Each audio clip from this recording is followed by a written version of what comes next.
Bonjour. Alors, je vais aujourd'hui vous présenter une conférence un peu particulière, parce que je vais reprendre le propos que j'ai tenu dans une conférence précisément, qui m'a été demandé par un organe de presse, que je ne citerai pas pour ne pas paraître partisan tout simplement. Mais c'est une conférence qui va porter sur un sujet important aujourd'hui à mon avis, à savoir le communisme, mais le communisme dans la dimension qu'il peut donner à l'épanouissement de l'individu ou de l'individualité humaine. C'est ça mon propos, donc communisme et individu, si vous voulez. Alors, si j'en parle, c'est parce que nous sommes dans une conjoncture sociale, non seulement française mais mondiale, qui est absolument catastrophique, et on voit réapparaître un peu partout un intérêt pour la question communiste, en particulier dans le domaine de la littérature théorique, avec par exemple tout simplement la parution ces temps-ci d'un livre de Lucien Sèvres, c'est son dernier ouvrage, paru après sa mort, dans un ouvrage posthume qui s'intitule Communisme, point d'interrogation. Alors, je vais dédier cette conférence, je vous le dis tout de suite, précisément à Lucien Sèvres, parce que c'est quelqu'un qui a su mettre au premier plan la question de l'aliénation individuelle et donc de l'émancipation individuelle. Il a su la mettre au premier plan de ses travaux. Et je vais aussi la mettre à l'enseigne alors de quelqu'un qui est mort comme lui d'ailleurs, mais tout simplement et tout récemment, si je puis dire, Jean-Luc Nancy, et qui a bénéficié d'une notoriété plus grande que celle de Lucien Sèvres, alors que, à mon avis, les travaux de Sèvres l'emportent quand même, mais c'est quelqu'un d'intéressant, c'est un spécialiste du commun, et dans le communisme il y a commun, donc il se réclame en un sens du communisme, si vous voulez, et il a une formule, moi, que j'ai retenue, alors je n'ai pas tout lu de lui, mais il y a une formule que j'ai retenue de lui récemment, qui consiste à distinguer le commun et l'être en commun. Alors, le commun, c'est la communauté, unifiée, pacifiée, représentée pour lui par la société communiste, et l'être en commun, c'est le fait que dans une société de ce genre, l'individu doit rester quelque chose de spécifique, et ne pas se fondre dans la collectivité. Donc, il faut aussi être quelqu'un en commun, et non pas simplement se contenter du commun. Voilà. Alors, je vais commencer par vous présenter d'abord, parce que c'est important, vous présenter d'abord ce qu'on a pu dire de Marx, ce à quoi, plus précisément, on a cru pouvoir le réduire pour dépasser précisément cela en direction de la question de l'individualité humaine. Or, Marx est un grand théoricien de l'économie capitaliste, vous le savez aussi bien que moi,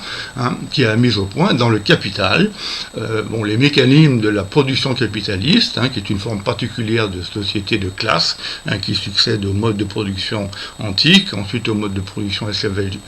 qui était esclavagiste, ensuite au mode de production féodal, et qui est donc apparu à la fin de la féodalité, au XVIIIe siècle et au XIXe siècle, et Marx a su en faire pour la première fois une véritable théorie scientifique qui nous explique ces mécanismes à partir de la propriété privée des moyens de production et de l'exploitation qu'elle permet à ce propriétaire, de l'exploitation qu'elle fait du travail humain, en se contentant, si vous voulez, de payer l'ouvrier, non pas en fonction de ses besoins humains précisément, mais en fonction simplement de la part de valeur qu'il a besoin, dont il a besoin sous la forme de salaire, pour renouveler sa force de travail et revenir travailler le lendemain, bien entendu, au profit du capitaliste. C'est donc pas du tout par bonté, par générosité fondamentale que le capitaliste paye l'ouvrier même à une part minimale, c'est simplement pour s'assurer la reproduction de sa force de travail à son profit à lui, le capitaliste. Bon, alors ça c'est l'aspect économique de Marx, je n'insiste pas parce que c'est une œuvre immense si vous voulez, et c'est pas mon propos ici, c'est pas un propos qui relève de la philosophie directement, c'est un propos qui relève de la science économique et de la science historique et sociologique. Simplement, il faut savoir que déjà, donc je voudrais, si vous voulez, vous montrer que Marx ne se réduit pas à cet apport à l'économie,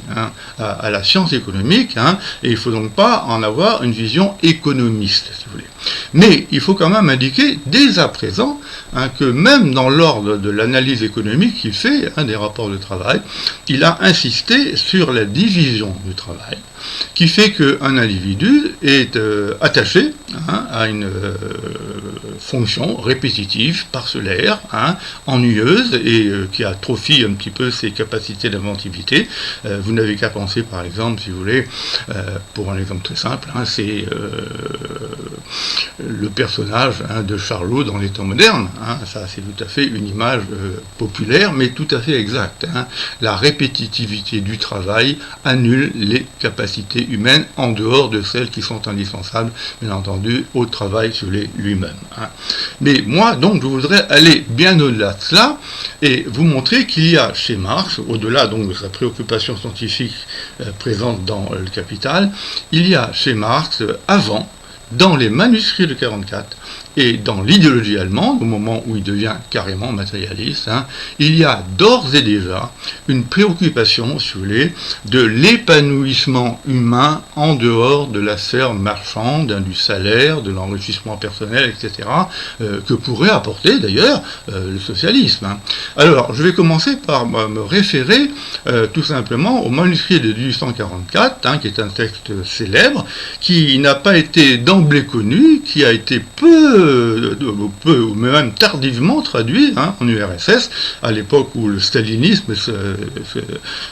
sévissait en URSS. Or, dans les manuscrits de 44, il y a chez Marx une préoccupation, disons, humaniste qui est absolument extraordinaire et qui est centrée sur l'épanouissement de l'individu. Et je voudrais simplement vous indiquer qu'il y a un passage où Marx, alors c'est assez étonnant, préconise une forme de communisme raffiné, qu'il va opposer à un communisme grossier. Alors, le communisme grossier, c'était le communisme qu'on pouvait entendre être défendu dans son entourage, disons, politico-social de l'époque, mais c'est un communisme qui, en quelque sorte, dit-il, consiste simplement à vouloir abolir le monopole de la richesse qui appartient, disons, à la bourgeoisie, et à l'étendre à l'ensemble du monde du travail, et donc à l'ensemble de la classe ouvrière. Donc, c'est simplement ce qu'il appelle un communisme de l'avoir, qui consiste tout simplement à redistribuer la sphère de l'avoir, la sphère de la possession, la sphère de la richesse sur les matériels. Or, Marx dit, c'est pas ça mon communisme à moi, même si ça le suppose, bien entendu. Mon communisme à moi, c'est un communisme raffiné, dit-il, qui vise à faire en sorte que les êtres humains puissent développer leur plus haute capacité, leur plus belle capacité en dehors de la sphère, non seulement du travail, mais de la sphère de la seule possession des richesses dont ils peuvent hériter, bien entendu, normalement. Et ce communisme-là vise à développer chez l'homme l'aspiration, si vous voulez, à la culture, l'aspiration à l'intelligence, le goût pour l'art, le goût pour les activités donc intellectuelles, etc., etc., de façon à ce que l'être humain, si vous voulez, développe toutes ces capacités qui sont en lui et sur lesquelles je vais revenir tout à l'heure, si vous voulez. Donc c'est un communisme de l'épanouissement individuel et non pas de, disons, de l'insertion, de l'inclusion totale de l'homme dans l'économie et des bienfaits qu'elle peut apporter aux êtres humains. Alors ça, c'est dans les manuscrits de 1844, avant qu'ils ne deviennent véritablement matérialistes. Or, il se trouve que dans l'idéologie allemande, j'en ai peut-être déjà parlé sur cette chaîne, je m'en souviens plus très bien, dans l'idéologie allemande, Marx va opérer une révolution intellectuelle de type matérialiste, qui est absolument extraordinaire. Il va rompre avec l'hegélianisme qui était dominant, et il va devenir un philosophe qui va partir de la nature, et ensuite de l'activité productive, pour expliquer l'homme, si vous voulez, et expliquer son développement, expliquer non seulement son développement lié aux sciences et aux techniques, et donc au travail lui-même, bien entendu, mais aussi les méfaits de ce développement sur sa personnalité. Et il y a un passage absolument étonnant de cette idéologie allemande, où il préconise alors une société différente, alternative à la société capitaliste, qui reprend le thème de la répétitivité du travail dont j'ai parlé tout à l'heure dans le cadre de la division du travail, travail, et où il préconise un communisme qui permettrait donc de développer les plus hautes capacités de l'être humain, et surtout qui permettrait à l'être humain de parvenir à une espèce de polyvalence, si vous voulez. Alors ça, c'est assez extraordinaire. Il ne s'agit pas que l'être humain s'enferme dans une activité déterminée à vie. Et il a une formule, un passage célèbre, que je vous rappelle, mais simplement de mémoire, où il envisage un communisme où l'être humain, tous les êtres humains, bien entendu, mais donc partons de l'être humain, où l'être humain pourrait être éventuellement cultivateur le matin, pêcheur l'après-midi, artiste en fin d'après-midi, et philosophe le soir, vous voyez. Alors, c'est un très beau texte, très lyrique, à sa manière, mais qui est en même temps très sensé et plein de signification par rapport au projet Solé qui est le sien. Alors, le projet qui est le sien, je peux maintenant le définir, en dehors de la simple sphère économique, mais sur la base d'une révolution, bien entendu, de l'économie, je peux le définir comme un projet de désaliénation. D'émancipation, c'est-à-dire de désaliénation. Alors, il faut que je définisse ce concept qui a été mis en avant, je vous l'ai déjà dit, par Lucien Sèvres, et sur lequel moi-même j'ai beaucoup réfléchi avec un philosophe dont je vais donner le nom, l'ami à moi, Tony Andreani. Alors, j'ai ma manière à moi de définir l'aliénation, et elle suppose d'abord qu'on admette qu'il y a chez tous les êtres humains des possibilités de vie, c'est-à-dire des besoins à satisfaire et des capacités à exercer, donc des possibilités, moi j'appelle ça des potentialités de vie, qui sont équivalentes chez tous. Alors, je ne dis pas qu'elles sont identiques, ce serait un égalitarisme sommaire, mais disons qu'elles sont équivalentes, et je peux vous dire que désormais, on peut le constater, quand on voit à quel point le poids des inégalités sociales peut empêcher parfois certains individus de satisfaire des potentialités qui sont pourtant en eux, et qui leur arrivent parfois de satisfaire bien des années après, disons, leurs années d'éducation ou d'adolescence.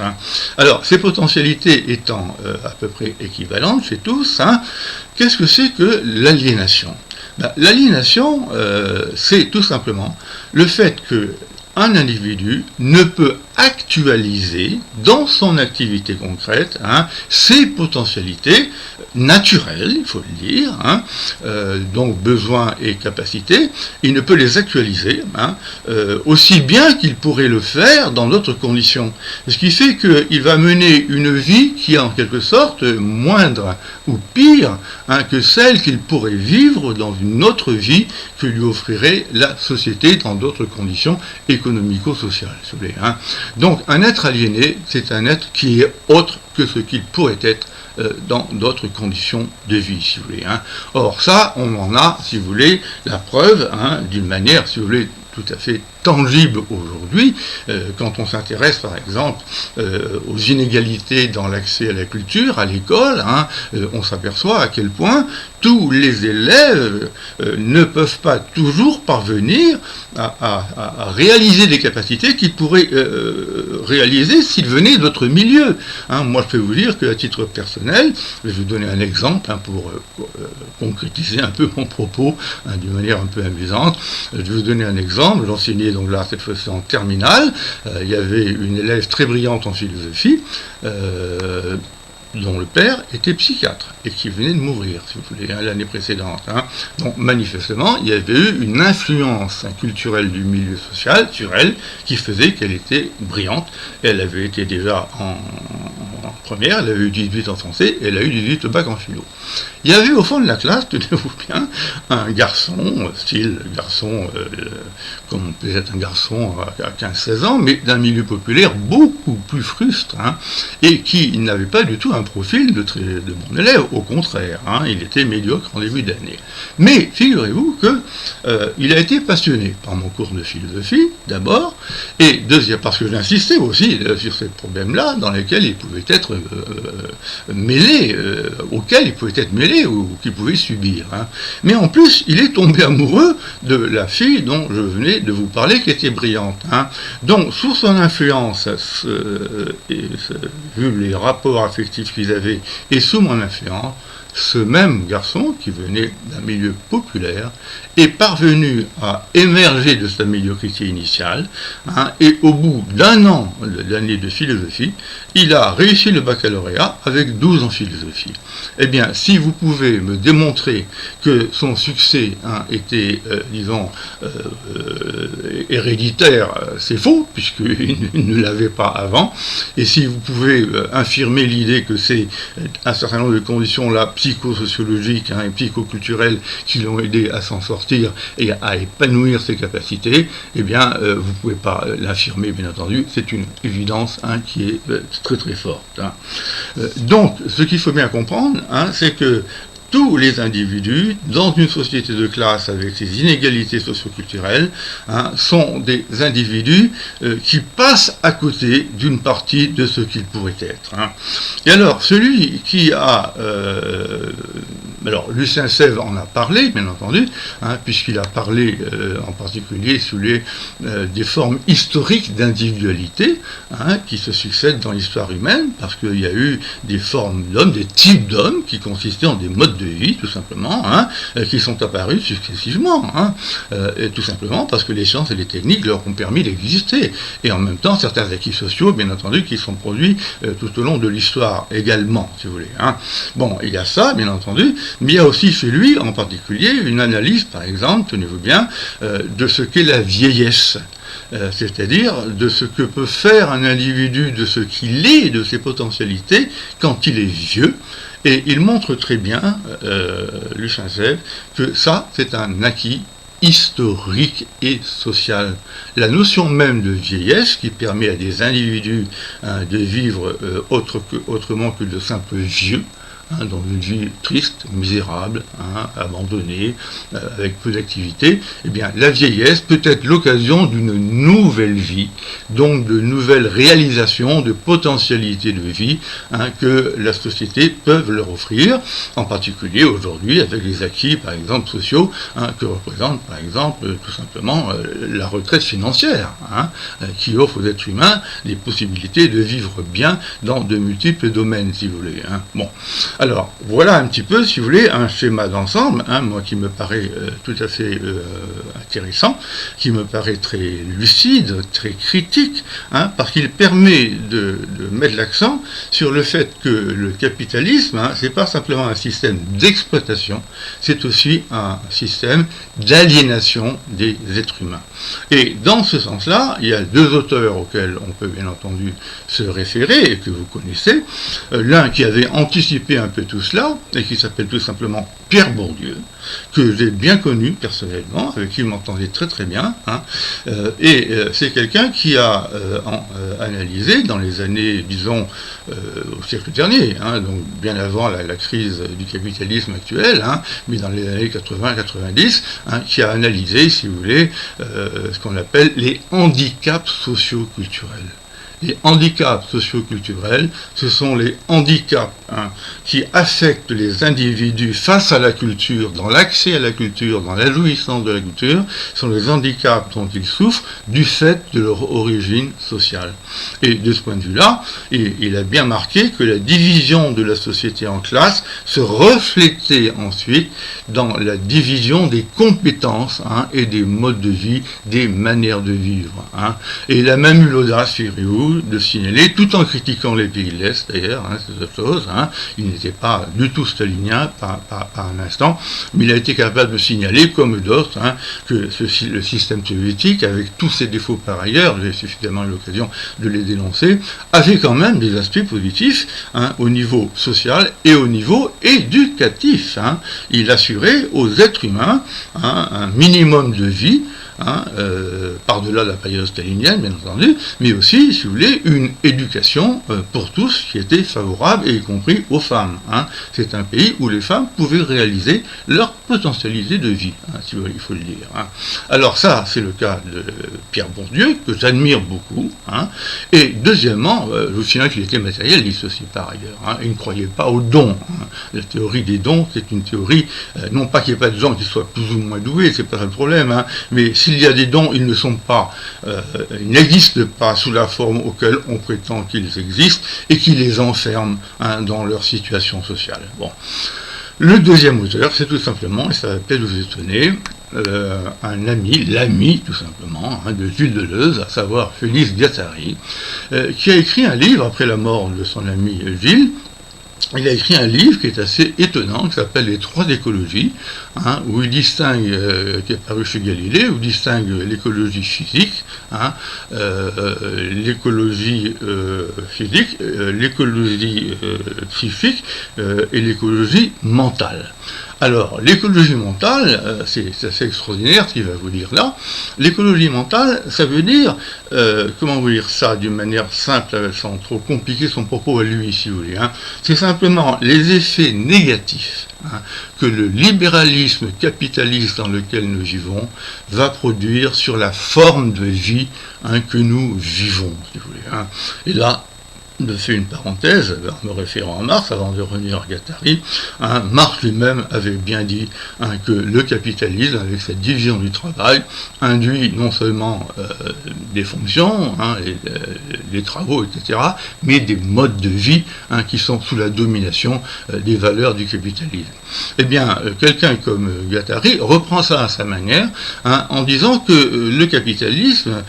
si l'on se soucie dans une perspective écologique, du bien-être humain,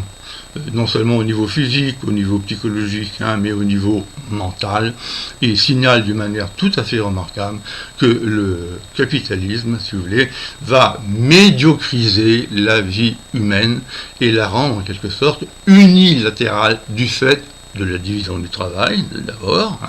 mais ensuite il va la médiocriser aussi, en ce sens qu'il va faire régner un univers de la marchandise, un univers du consumérisme, un univers du productivisme marchand qui va abîmer les êtres humains, vous voyez, et qui va les abîmer sur un plan, cette fois-ci, mental, en les faisant intérioriser des besoins qui, précisément, abîment ce qu'ils sont et les réduisent à des marchandises vivantes et consommatrices, si vous voulez. Et il a par exemple cette idée que le capitalisme, avec sa publicité très forte, qui est envahissante comme c'est pas possible, et je crois l'avoir dit déjà sur cette chaîne, mais je ne supporte plus la mercantilisation et par la publicité de tout, et même des journaux, si vous voulez. Pensez à un journal comme Le Monde du samedi, par exemple, qui est entièrement envahi par de la publicité, mais il n'y a pas que ce journal, bien entendu. Bien d'autres journaux sont là-dedans, et puis les films à la télé, la présentation des films, etc., etc. Donc, il signale qu'il y a, disons, dans ce capitalisme de la consommation, une médiocrisation à un infime niveau, dans un micro-niveau de notre vie individuelle, il y a une médiocrisation de notre subjectivité qui pourrait être autre, et comme je l'ai dit tout à l'heure, qui pourrait être meilleure, qui pourrait être bien supérieure. Et il ajoute aussi cette chose extraordinaire, avec laquelle je suis entièrement d'accord, que le capitalisme, avec sa domination de la marchandise sur les sujets, est en train d'abîmer la fonction sujet. C'est-à-dire que le fait que l'être humain peut être un être qui décide de ses besoins, de ses activités, de ses désirs, dont on parle là de les satisfaire ou pas, il en a la totale, il pourrait en avoir la totale liberté. Or, le capitalisme l'empêche de faire cela parce qu'elle le conditionne à éprouver des besoins, des désirs qui ne lui permettent pas précisément, elle le conditionne aussi intellectuellement en le médiocrisant, en l'idéologisant, en lui transmettant une idéologie de l'individualité qui échapperait au conditionnement, etc. Eh bien, ce capitalisme-là, il va dire donc qu'il empêche les êtres humains d'exercer leur fonction sujet, donc leur fonction de citoyen dans l'ordre de la vie politique. Et je fais une parenthèse délibérément là, politique, mais incisive si vous voulez, mais on ne peut pas le dire aujourd'hui. Quand vous lisez le livre programme de Macron, qui m'est arrivé de dénoncer, moi, très vite, dès lors qu'il est paru, dès lors que Macron a été élu et que j'ai pu faire paraître un livre sur lui, eh bien, je peux vous dire que la conception qu'a Macron de l'individu, ça consiste précisément à imaginer un individu roi soustrait complètement à tous les déterminismes et qui inventerait sa vie d'une manière resplendissante dans le cadre de la libre concurrence. Eh bien, c'est une vision complètement mythique de ce qui se passe dans le système capitaliste contemporain, qui est un système libéral et qui écrase les êtres humains sous le poids de la marchandise et de la valorisation de la marchandise. C'est donc à émanciper les êtres humains, vous voyez, de ce productivisme-là, qu'une société communiste fondée sur l'appropriation collective des moyens de production, avec un État, bien entendu, démocratique, contrairement à ce qui s'est passé dans les pays de l'Est et en URSS, eh bien, le communisme, tel que Marx l'entendait, précisément, a pour fonction de permettre aux êtres humains de développer leur propre individualité, et y compris au-delà de la sphère de la production. Dans le Capital, je crois que c'est dans le livre 3, peu importe, dans le Capital, ou alors à la fin du livre 1, il y a un texte magnifique où Marx, là je cite de mémoire, mais ça m'a tellement marqué que c'est pas la page qui m'a marqué, mais c'est le contenu de ce que j'ai lu, à savoir que la véritable liberté humaine, elle n'est pas simplement dans l'immanence de la production, dans l'immersion dans l'activité productive, qui nous met en rapport avec la nature extérieure, dans des conditions de travail qui parfois nous abîment. Il dit nettement que la véritable liberté de l'être humain, le royaume de la vie belle en soi, en quelque sorte, le style de mémoire, c'est celui qui existe au-delà de la sphère de la production, dans le développement des capacités humaines, considérées, elles, comme du sain en soi. Et il ajoutait après que cela suppose bien entendu la réduction du temps de travail, pour que les êtres humains puissent vivre en dehors du travail simplement productif. Et bien cette émancipation-là, elle est encore plus, si vous voulez, souhaitable et exigible aujourd'hui. Merci.